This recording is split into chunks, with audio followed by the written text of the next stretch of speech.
Capítulo 4. Las manecillas del juicio. La mañana era fría en el callejón Nocturne.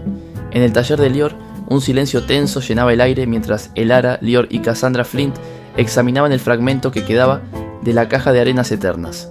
Aunque habían logrado sellar el tiempo perdido, las cicatrices de su liberación todavía eran visibles en los objetos temporales del taller.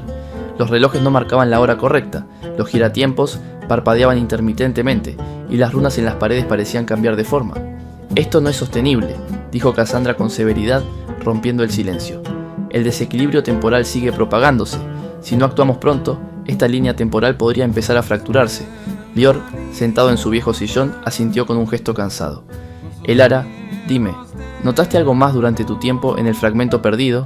¿Algún detalle, algún indicio de por qué las arenas se activaron contigo?» Elara dudó, pero finalmente habló. «Había una figura, un hombre con una máscara plateada. Se hacía llamar Velo. Dijo que ese tiempo me había elegido, que era un ancla para restaurarlo o destruirlo». Cassandra frunció el ceño. «He oído de él. Una figura recurrente en relatos de magos que han manipulado el tiempo y han quedado atrapados. Se cree que Velo no es una persona, sino una manifestación de la voluntad misma del tiempo. Si está interesado en ti, significa que tu conexión con el flujo temporal es más profunda de lo que imaginamos». Elara se estremeció. «¿Qué significa eso?» Lior tomó la palabra, su voz suave pero grave. «Significa que el tiempo no ha terminado contigo. La caja de arenas eternas puede estar sellada, pero el eco de su poder sigue vinculado a ti. Necesitamos respuestas, y solo hay un lugar donde encontrarlas». «¿Dónde?», preguntó Elara, aunque una parte de ella temía la respuesta. «El departamento de misterios», respondió Lior. Cassandra se tensó. «¿Estás loco? El ministerio ya sospecha de nosotros. Entrar al departamento de misterios sin permiso sería un suicidio». Lior la miró fijamente. «¿Tienes una mejor idea?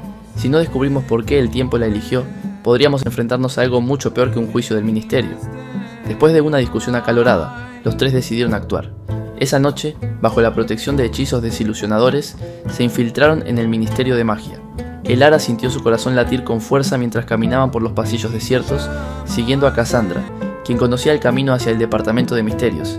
Al llegar, se encontraron con una puerta negra que parecía absorber la luz. Lior murmuró un encantamiento, y la puerta se abrió con un leve susurro, revelando una habitación llena de esferas de cristal flotantes, relojes colosales y portales que emitían destellos dorados.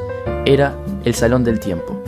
«Busquen cualquier cosa relacionada con las arenas eternas», dijo Lior mientras comenzaban a explorar. Elara caminó entre los objetos, sintiendo que algo la llamaba. Finalmente, se detuvo frente a un enorme reloj de péndulo que parecía detenerse y reiniciarse cada pocos segundos. En su base había una inscripción que decía: «Las arenas del tiempo fluyen solo por elección de su guardián». Al tocar el reloj, Elara fue arrastrada nuevamente a un remolino de luz. Cuando recobró el sentido, se encontró en un espacio vacío, sin suelo ni cielo, rodeada de un horizonte infinito. Frente a ella estaba Velo, con su máscara plateada reluciendo en la nada. «Volvemos a encontrarnos», dijo, su voz como un eco en la eternidad. «Has llegado al centro del tiempo, Elara.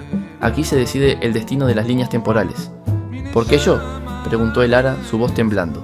Velo extendió una mano, y en su palma apareció un giratiempo dorado, diferente a cualquier otro que Elara hubiera visto. «Porque llevas en ti el potencial para sostener el equilibrio. Este giratiempo no es un objeto común, es el corazón del tiempo. Si lo aceptas, serás su guardiana. Pero este poder tiene un precio». «¿Qué precio?», preguntó Elara, sintiendo que sus palabras se hundían en la inmensidad. «Estarás vinculada al flujo temporal para siempre. Serás testigo de cada posibilidad, de cada cambio. Y si fallas en tu tarea, todas las líneas temporales podrían colapsar». Elara sintió el peso de la decisión que se cernía sobre ella.